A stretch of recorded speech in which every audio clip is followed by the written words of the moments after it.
Amém.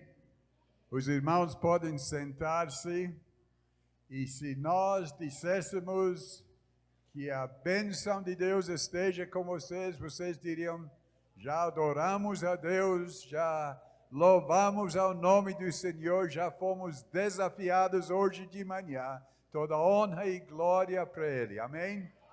Eu estava aqui falando com o pastor, mas que igreja abençoada. Igreja que tem talento, igreja consagrada.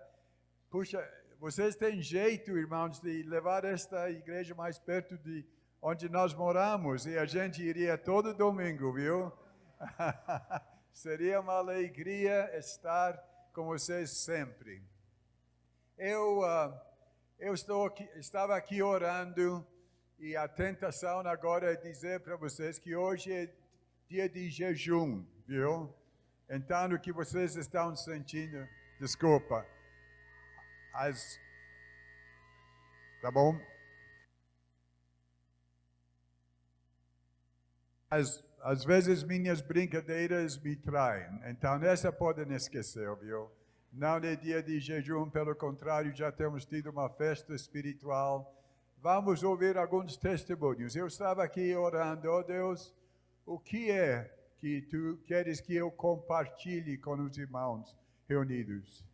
E eu creio que a forma melhor que eu posso dizer um grande amém ao que já temos ouvido é compartilhar alguns testemunhos que eu já tive de experiências que eu já tive na minha vida, que meus pais, que eram missionários, 34 anos, e serviram durante períodos de grande perseguição da igreja na Colômbia, não tanto perseguição em Peru, mas serviram em Peru e Guatemala e finalmente em Panamá. Então vocês hoje estão com seus cintos já apertados, cintos de segurança, porque vamos viajar, viu? E eu não sou um piloto muito bom, eu sei pilotar um teco-teco, mas avião grande para uma multidão assim, não é comigo não, viu? Então hoje vamos permitir que Deus fale ao nosso coração através da sua palavra, através de alguns testemunhos. Hoje também é dia dos professores, não é? É hoje ou amanhã? Hoje, não é? Então, eu tenho sido abençoado durante 55 anos, ser casado com uma professora. E eu vou aproveitar esta oportunidade para pagar um tributo à minha linda esposa. Vou pedir que ela fique em pé. A Brenda está comigo aqui hoje.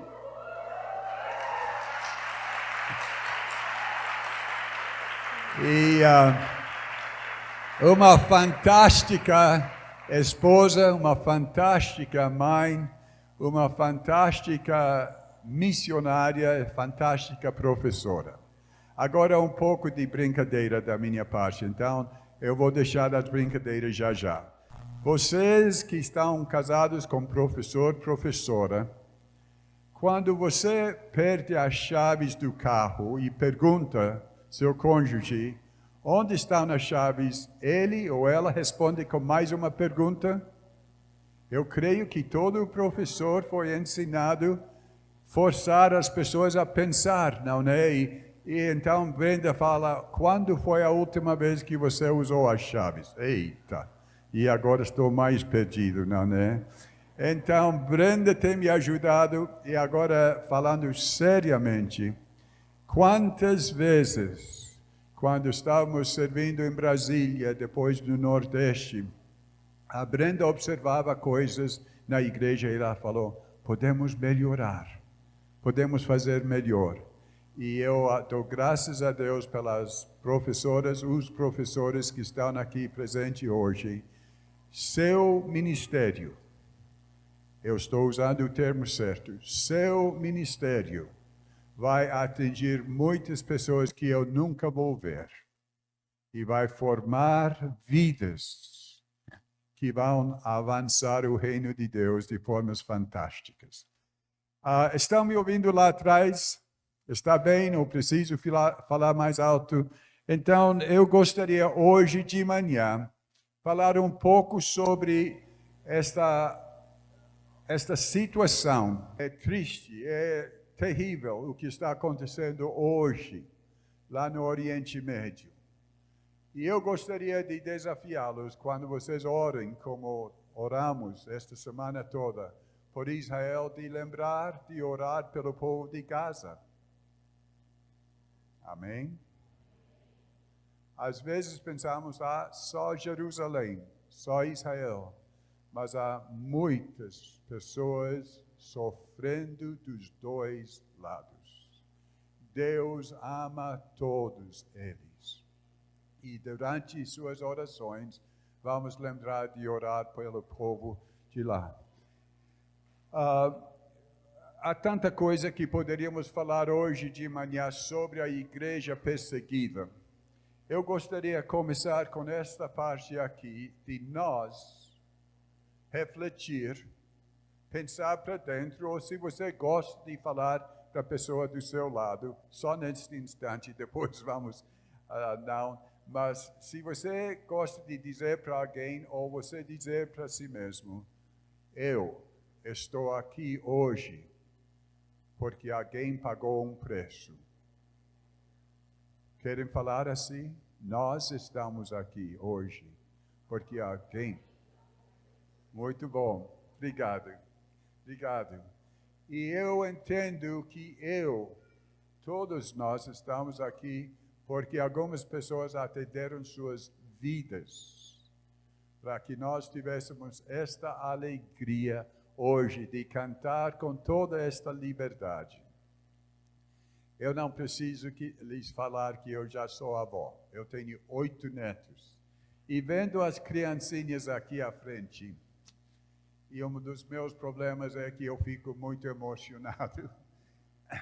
Mas vendo as criancinhas, eu orei, Deus, que estas criancinhas possam crescer em um país, em um mundo, onde eles terão a liberdade de adorar a Deus.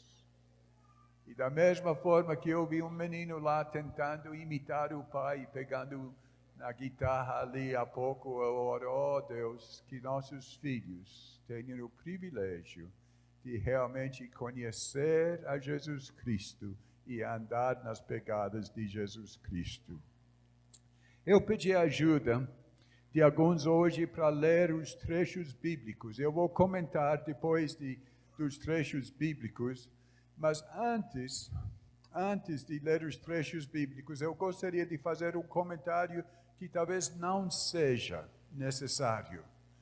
Mas às vezes eu me encontro com pessoas que pensam que por eles serem cristãos, por eles serem crentes, eles estão sofrendo. E eu digo para eles, irmãos, o que nós estamos passando atualmente na nossa vida aqui, não é perseguição. São problemas que todo mundo enfrenta. E eles enfrentam e nós enfrentamos, nós não porque estamos servindo a Jesus Cristo, mas estamos vivendo em um mundo onde sofremos os efeitos do pecado. E a única solução vai ser quando Jesus Cristo voltar, para realmente começar a nova Jerusalém. E nós estamos olhando para aquele lado, aquele dia, com expectativa, e estamos vivendo hoje. E eu falo assim, porque às vezes temos pessoas na igreja que dizem, eu sou crente, e eu sou perseguido no lugar onde eu trabalho, e alguns são. Eu entendo plenamente que algumas pessoas não são promovidas por causa de eles serem crentes. Algumas pessoas realmente são denegridas porque eles são crentes. Quando eu falo hoje de perseguição, eu quero que vocês não entendam que o sofrimento que todos nós enfrentamos, crente ou não crente, não é perseguição. E se você não entendeu o que eu falei, depois pode me procurar. Ok, então vamos ler estes trechos bíblicos e observar que Cristo falou que perseguição é porque quando somos discípulos deles, seguidores deles, vamos ser perseguidos. Então, quem é que eu pedi várias pessoas me ajudar, 5 pessoas aqui hoje de manhã. Leitura número 1. E se por causa do espaço aqui não der para ouvir, talvez vou ter que correr lá com o microfone. Mas acho que é a irmã que tem número 1.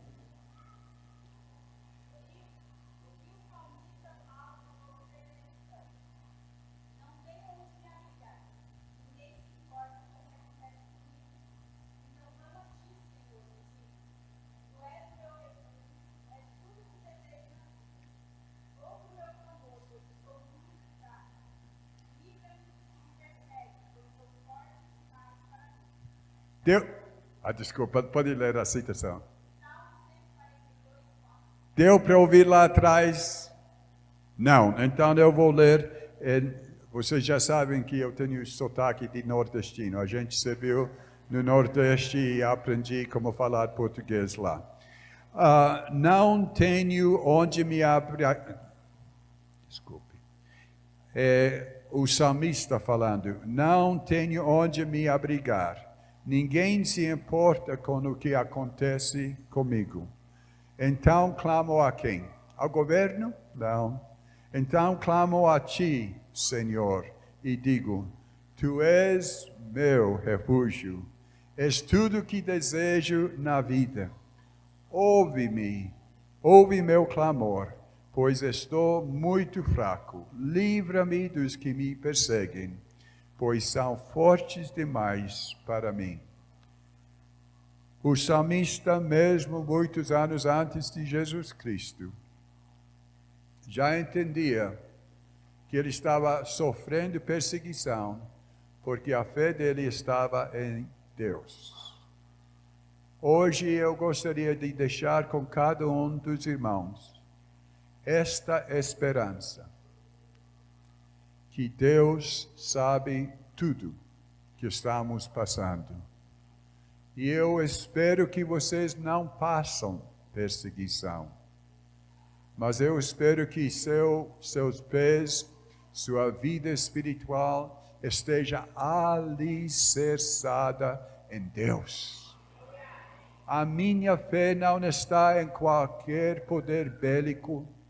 A minha esperança não está em qualquer governo político. A minha esperança está em Deus, que tem prometido que Ele estará conosco hoje, amanhã, até o fim do tempo. E Jesus Cristo prometeu aos seus discípulos essa mesma grande promessa. Número 2, e eu vou tentar uma coisa, e sua voz é bem forte, irmão? Ótimo, voz de evangelista, pode gritar.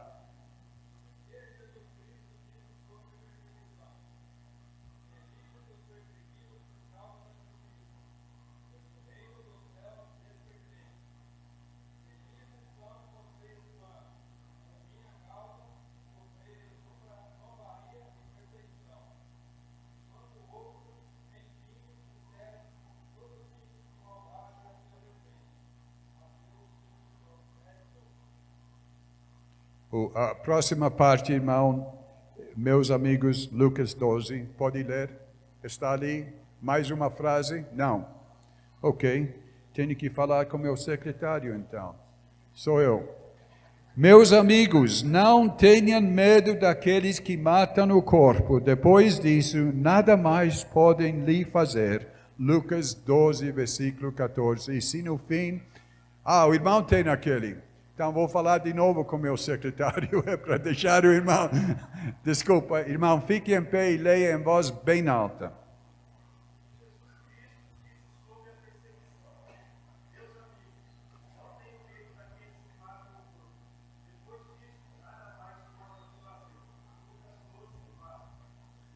Ok, obrigado.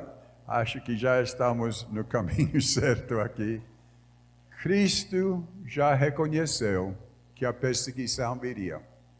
Quando é que a perseguição da igreja cristã começou? Já com Jesus Cristo. Às vezes pessoas pensam, estamos nos últimos tempos, porque a igreja está sendo perseguida, e será. Mas, irmãos, desde os primeiros dias da igreja, a igreja tem sofrido perseguição. Eu olhei no como é aquele Wikipedia, não é? Lá do Google. Me ajude, pastor. Wikipedia, falei certo mais ou menos. Ok. E eu acho que 2 ou 3 páginas de perseguição que começou já na época de Jesus Cristo. Se você saísse daqui para contratar alguém, e você estava precisando de alguém que você pudesse depender deles, você ia falar que, olha, este emprego é difícil, viu? Você vai ser perseguido. Quer servir-me? Obrigado, eu deixo para outra pessoa. Mas Jesus Cristo nunca negou, nunca enganou ninguém. Ele falou, vocês serão perseguidos. Vamos logo então para leitura 3. O que é que Timóteo falou sobre perseguição? Quem aqui tem número 3? Ok, obrigado. Vou falar com o meu secretário de novo. Número 4, quem é que tem? Obrigado, irmão.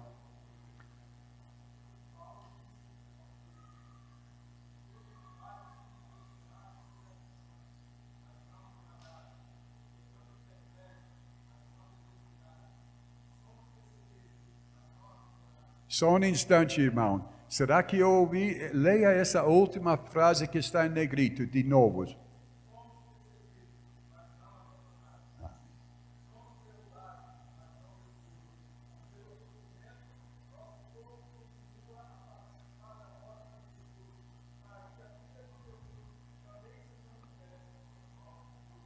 Oh, glória!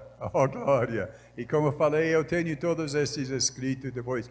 E irmão que tem os 5, eu vou pedir que você venha à frente, porque é mais extenso e eu quero que vocês observem o compromisso que nós temos como crentes. Pode ficar aqui e se eu sentar, continue a mensagem.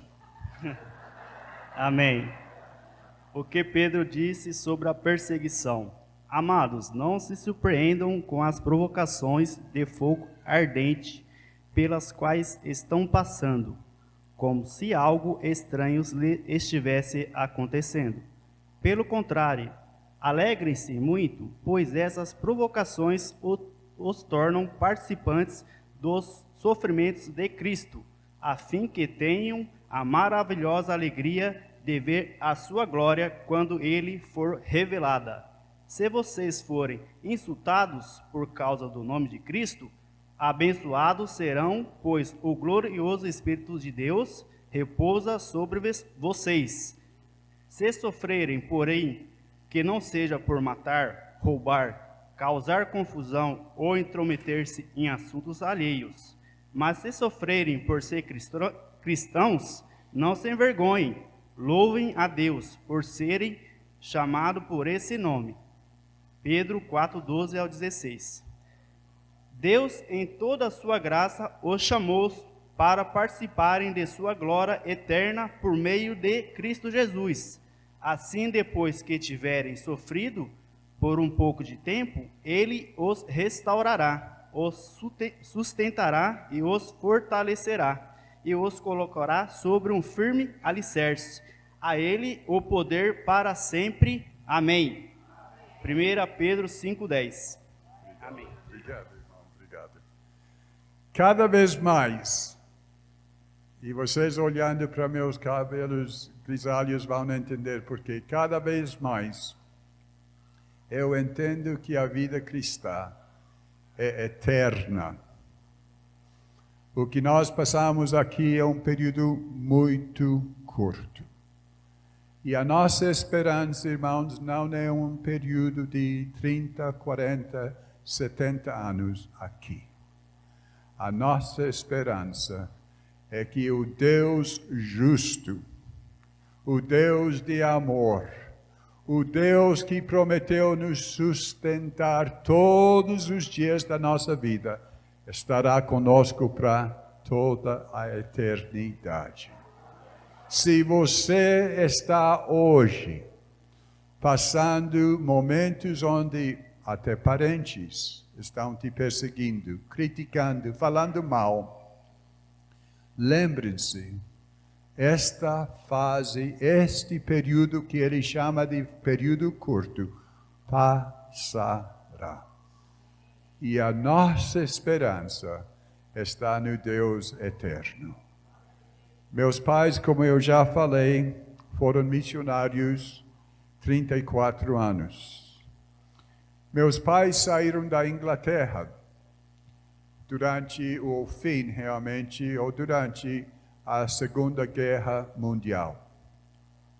Por causa de ser guerra, nem podiam avisar os parentes que iam embarcar e sair, porque não podiam passar informações sobre o barco, o tipo de barco, a hora que ia sair.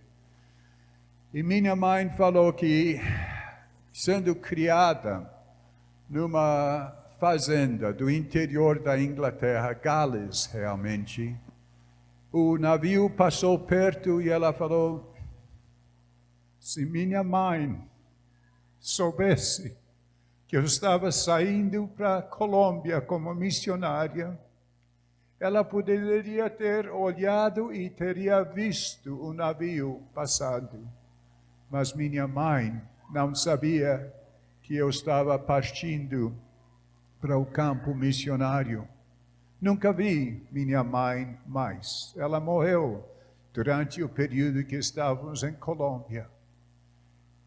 Essa notícia e várias das notícias que eu vou compartilhar hoje, eu nunca ouvi meus pais compartilhar. Mas num livro que foi escrito a respeito deles, eles compartilharam com a autora. Foram na Colômbia. Não podiam casar antes de ir, porque uma norma da missão era: vocês têm que provar que os dois são missionários capazes. Então, se vocês casarem aqui na Inglaterra e forem e um de vocês não derem certo, vamos perder o casal. Então, vamos mandar o Samuel, que era meu pai, e Dona Gladys, ainda não casados. Serviram na Colômbia e depois de um tempo, acho que passaram nota 10. E falaram: agora vocês podem casar. O casamento deles foi lá em Colômbia, Santa Marta, Colômbia. Minha mãe queria sapatos. E algumas notícias aqui são tão triviais, mas só para vocês mostrar a realidade. A minha mãe, como toda noiva quer uma coisa especial, ela falou: eu gostaria tanto de ter sapatos brancos para meu casamento. Então ela pegou um pedaço de papel sulfite, colocou o pé lá e marcou por volta do pé e mandou numa carta que um mês depois chegou lá em Inglaterra e pediu que alguém mandasse para ela um par de sapatos brancos. Mandaram e ela não tinha tomado conta que colocando o pé no chão e pisando, o que acontece. Então ela teve que encher aqueles sapatos com algodão para dar certo no dia que ela foi casada. Meus pais se casaram em Colômbia e logo estavam enfrentando dificuldade, porque meu pai tinha um rim só. Ele tinha sido operado antes de ir à Colômbia por causa de ter servido numa mina de carvão. E o carvão caiu em cima dele e ele ficou 21 dias no hospital. Desculpe, 21 meses no hospital. E quando ele saiu, ele foi para os líderes da igreja e disse: antes de tudo isto, Deus me chamou para ser missionário. Eles falaram: você não tem a saúde para ser missionário.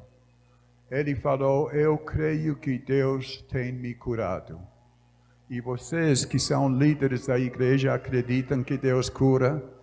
Eles tiveram que admitir com ele e falaram, então vamos mandar você na experiência. Você não pode se casar, mas vamos dar uma oportunidade para vocês. E eles serviram a Deus 34 anos na Colômbia.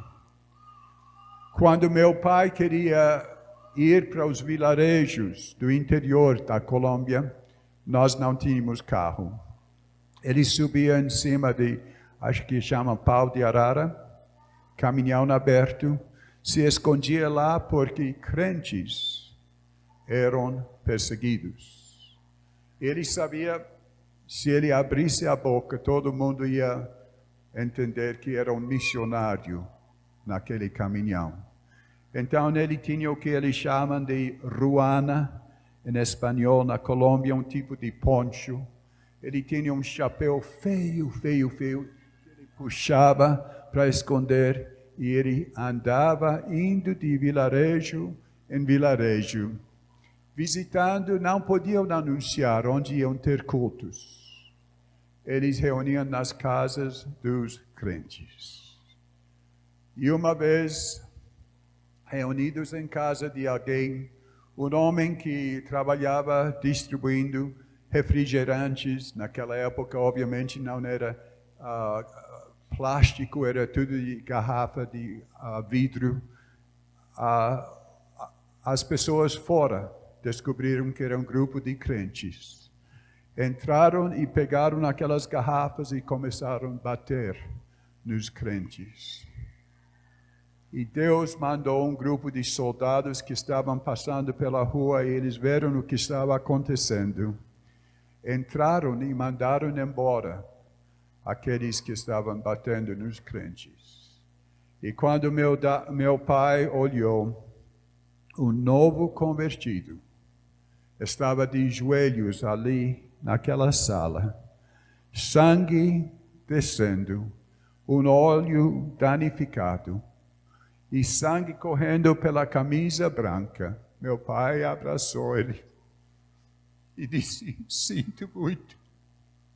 E o homem olhou para meu pai e ele falou, eu não sou digno de derramar este sangue pelo meu Senhor Jesus Cristo.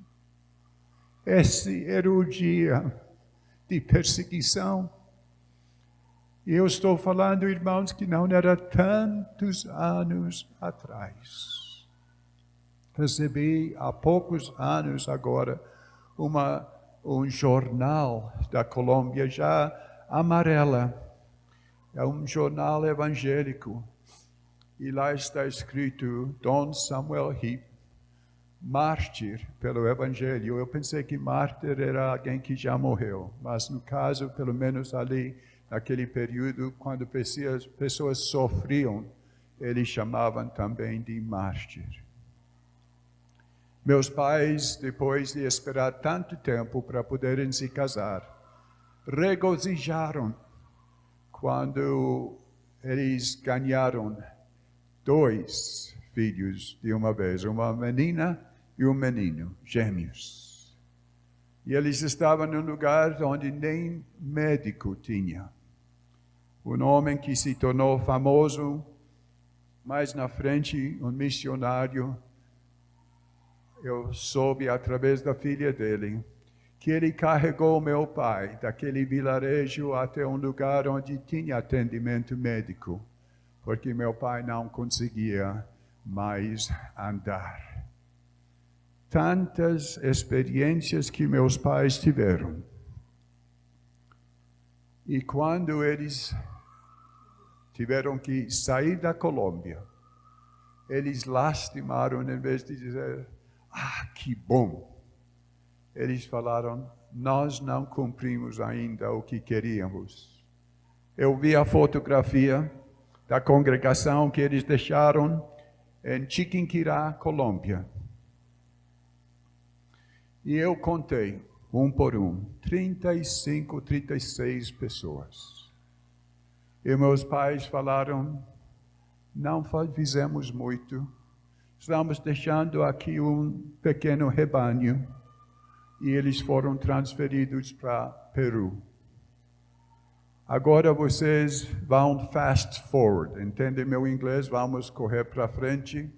Vamos correr para frente mais ou menos 20 anos. Brenda e eu estamos numa Assembleia Geral, para vocês que são novos na Igreja Nazareno, 4 em 4 anos, a Igreja Nazareno tem Assembleia Geral. Este ano tiveram Assembleia Geral.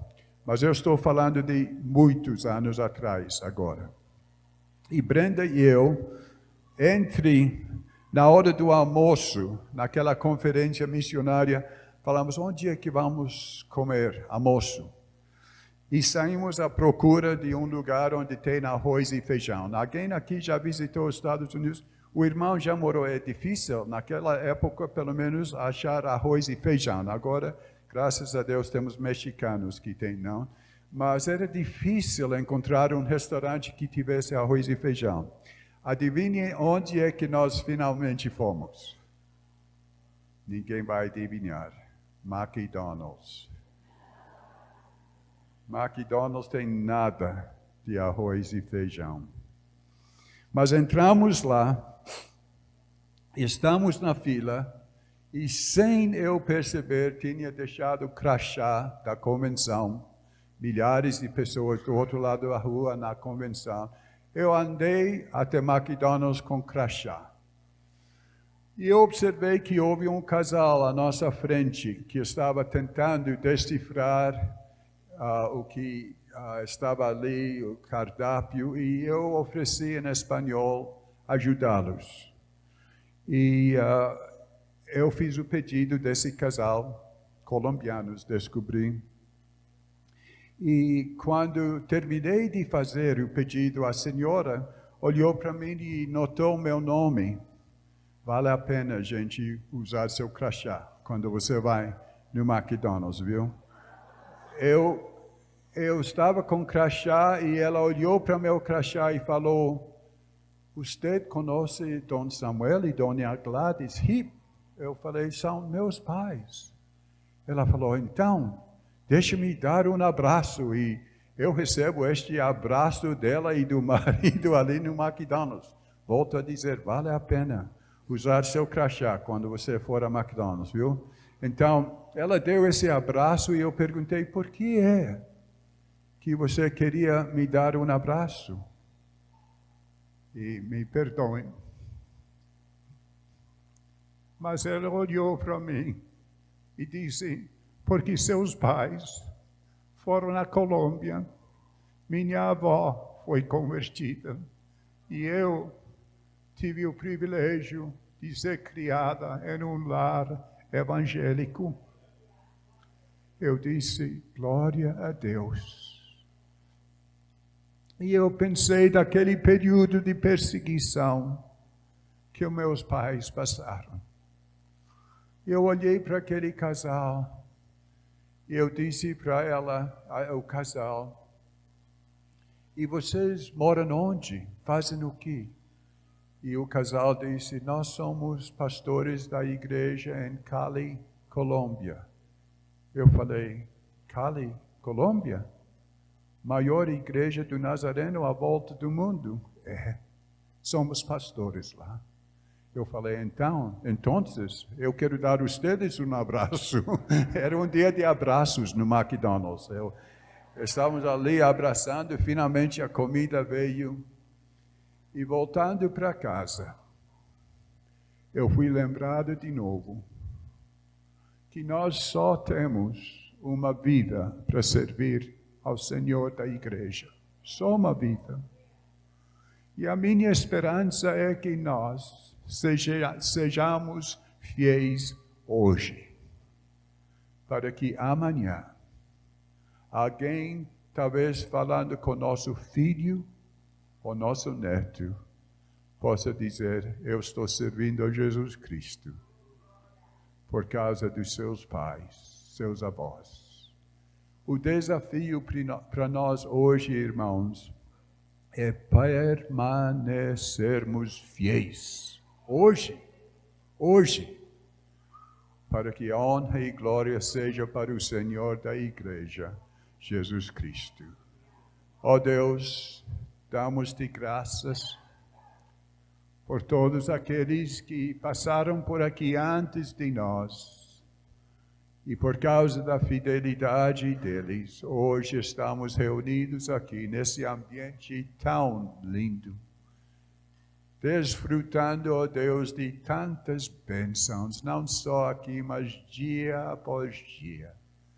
Ó Espírito Santo, coloque no nosso coração uma convicção e um compromisso de vivermos vidas santas hoje, para que nos amanhãs haverá pessoas que vão dizer: eu estou servindo a Jesus Cristo por causa daquela vida, daquele homem, daquela mulher, daquele jovem. E toda honra e toda glória será para o Senhor da Igreja, Jesus Cristo. Amém.